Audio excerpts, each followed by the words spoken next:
The pyramids, a marvel with mysteries that has had modern civilization puzzled as to what purpose they truly served in ancient times.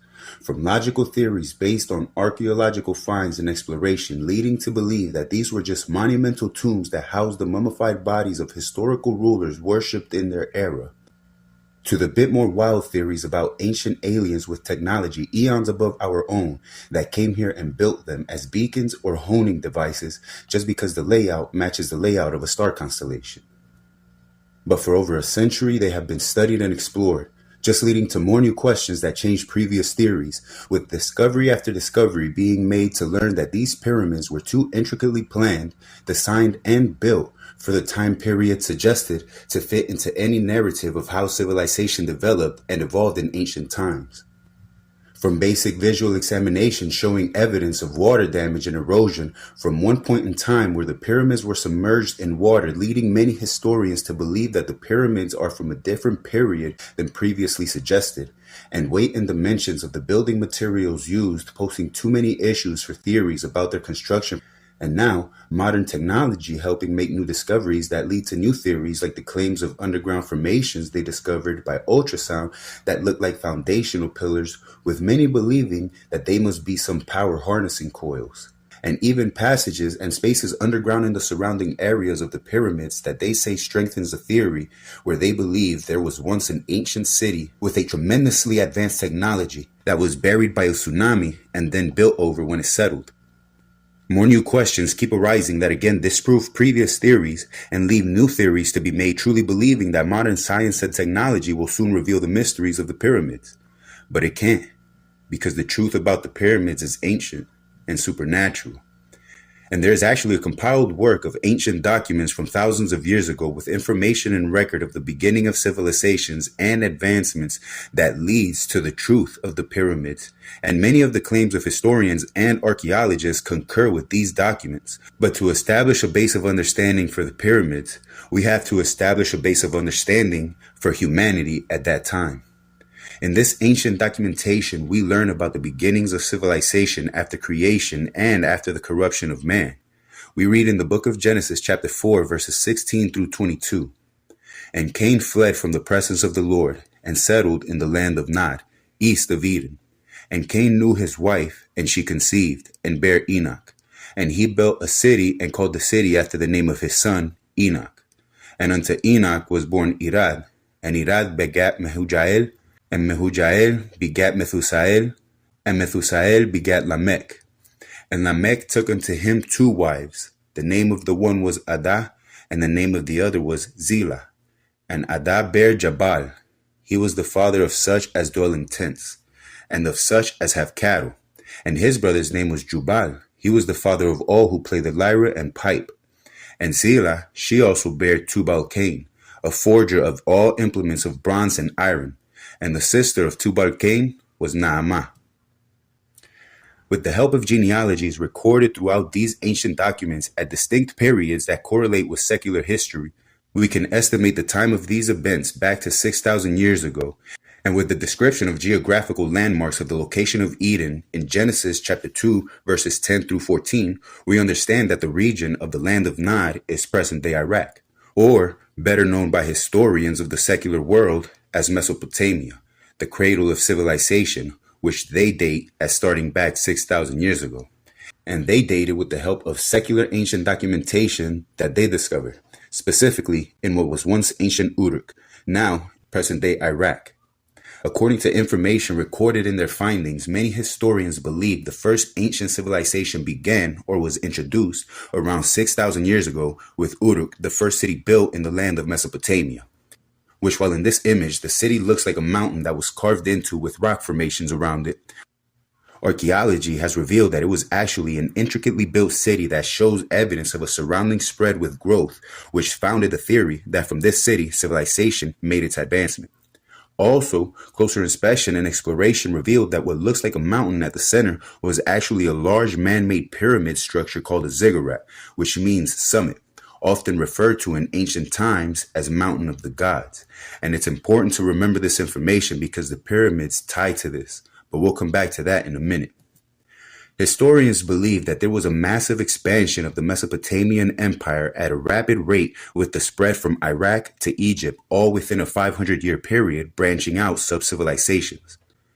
With evidence of trade being established between the two city-states within a 1,000-year period of the founding of Mesopotamia, it's not hard to see why they share similarities in many things, including the architecture. But with the findings, they could never understand the reason of the architecture shared as to why a pyramid was central to the layout of a city in ancient civilizations.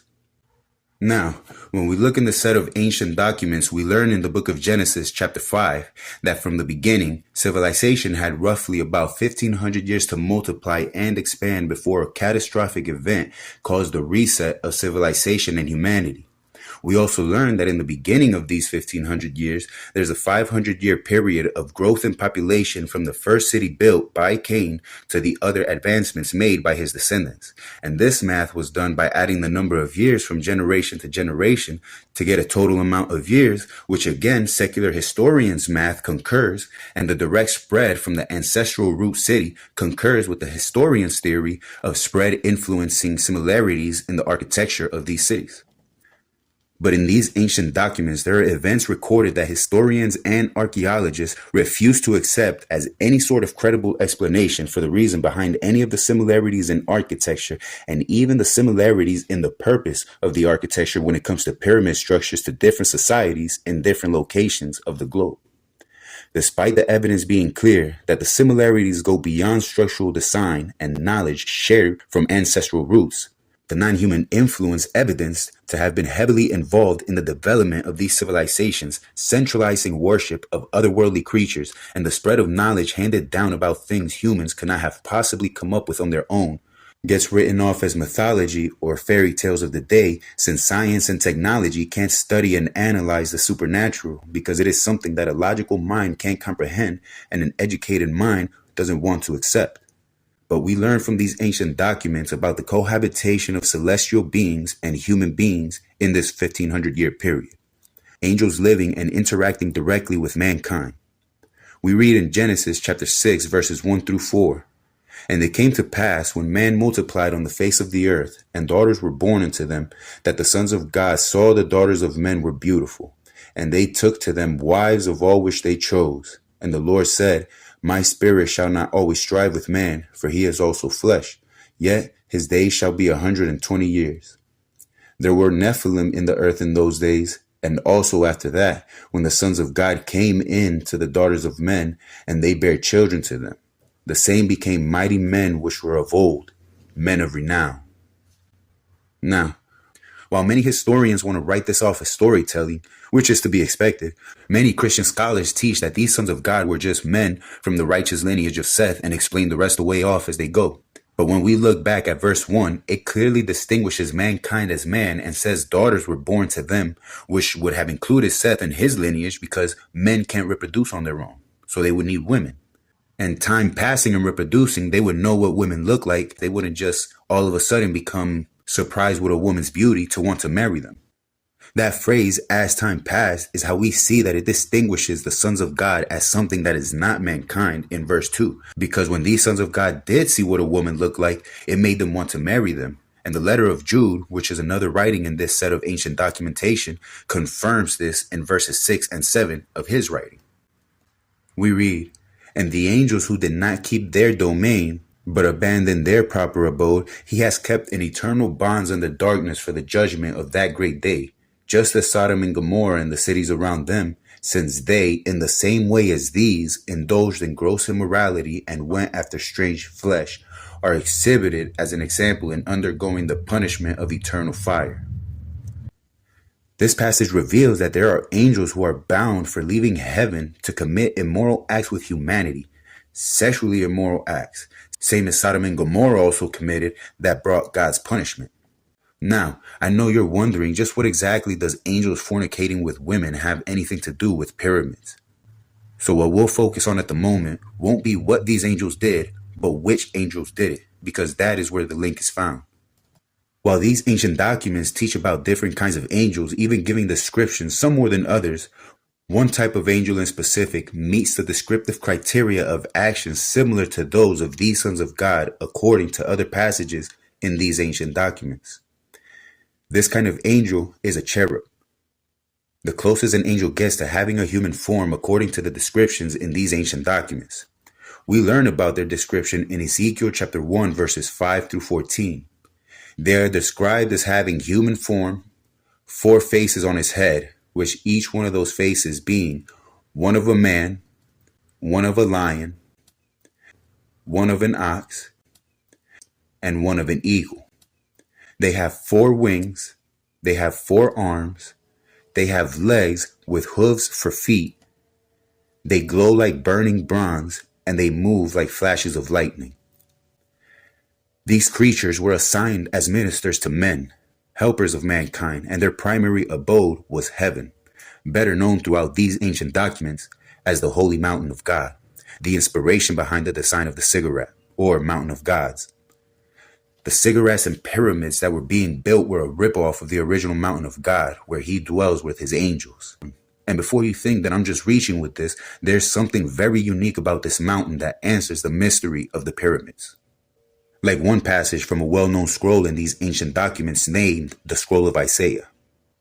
In Isaiah chapter 2, God prophesies through Isaiah that the day will come when he will establish his mountain here on this earth, and it will be the highest mountain, higher up than any mountain, which all the nations will refer to as the mountain of God, specifically the house of the God of Jacob.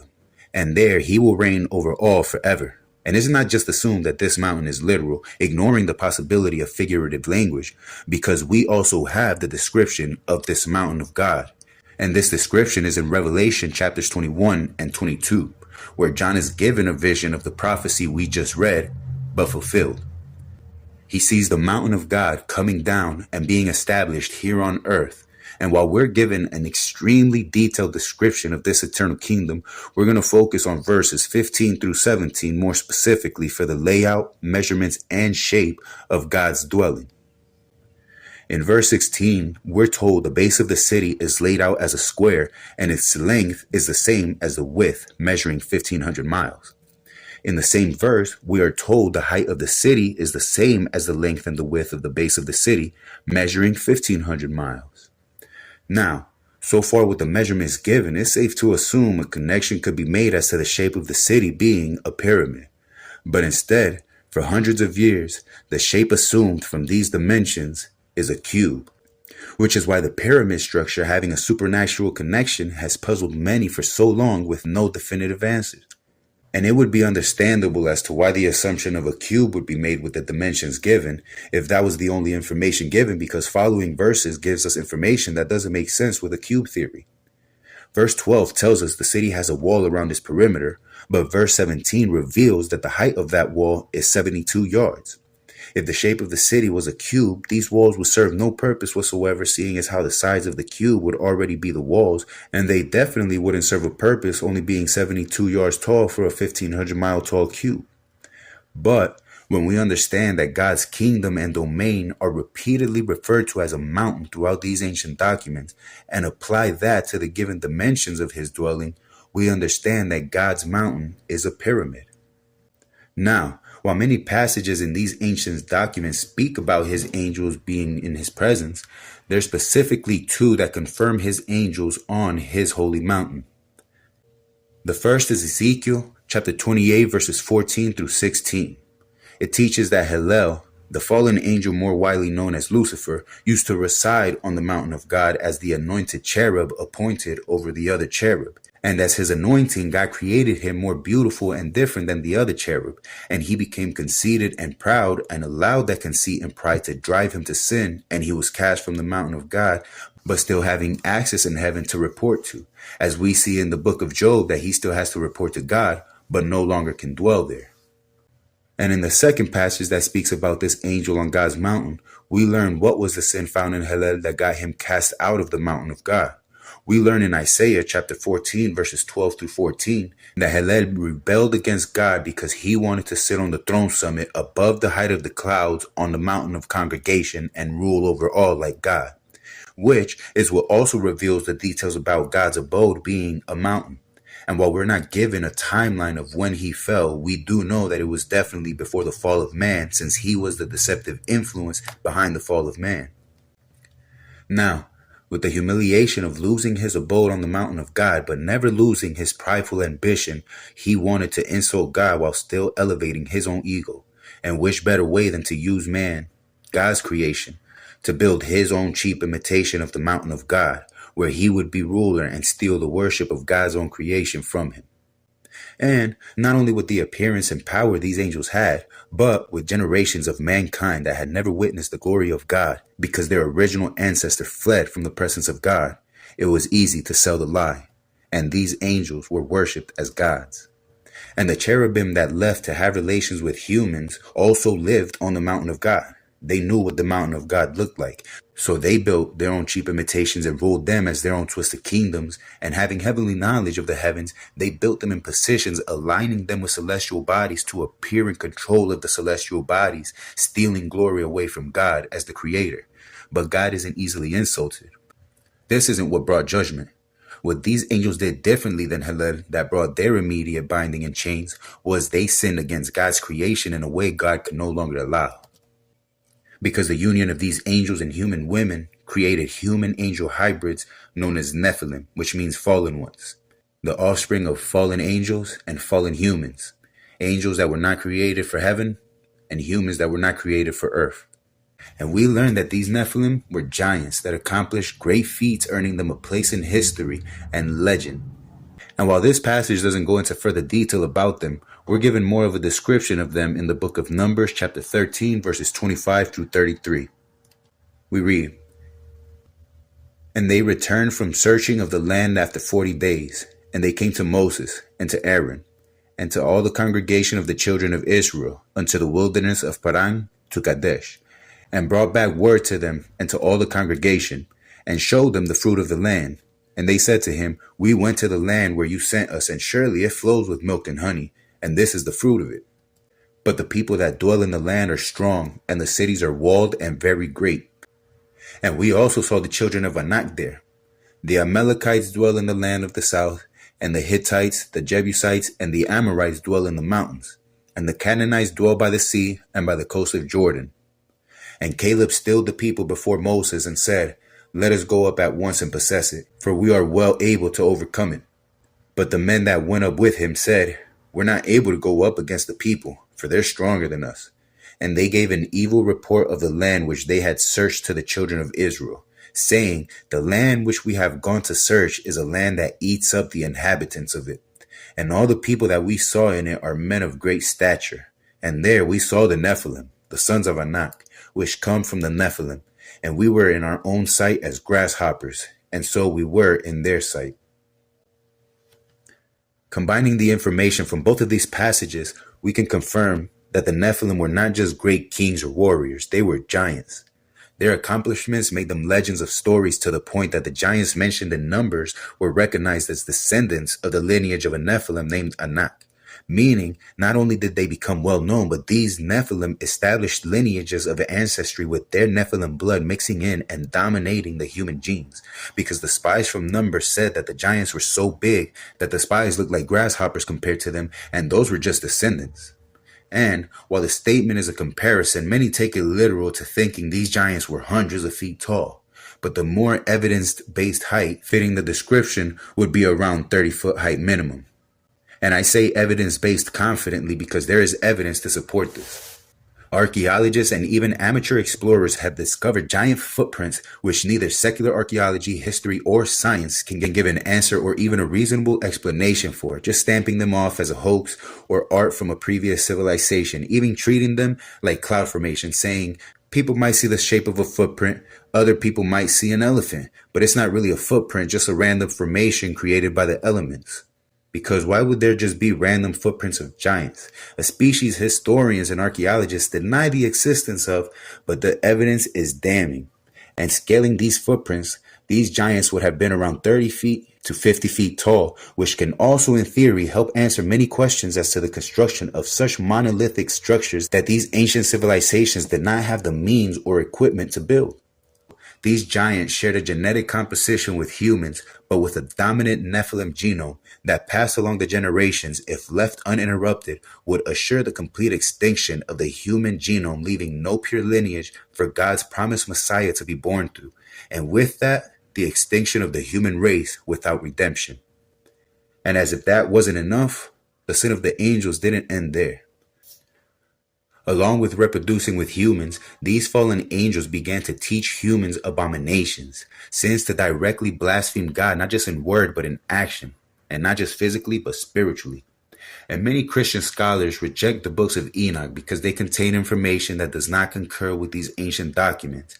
And honestly, all the other books of Enoch are understandable as to why they're rejected for many reasons beyond the information. But the first book of Enoch actually contains a lot of information that is confirmed by these ancient documents. Like in Deuteronomy, chapter 18, verses 9 through 14, where it confirms the fact of practices that are abominations to God, like sacrificing their children to fallen beings, using the stars to predict future events, sorcery and witchcraft, and those who speak with spirits. God strictly forbade these things as heinous to him. God doesn't teach blasphemy, and he doesn't teach abominations. And there's a supernatural aspect that even with the advancements and wickedness of mankind, they could never have gained knowledge of this on their own. The original pyramid was the image of something holy, God's holy mountain. And now it was taken as a symbol for occultism, the wickedness that humans had graduated to. With all the pagan rituals, child sacrifices, and orgies with fallen beings encouraged at these pyramids, ending pure human lineages at the root, leaving none of God's creation for him and all of it for the fallen angels and their descendants.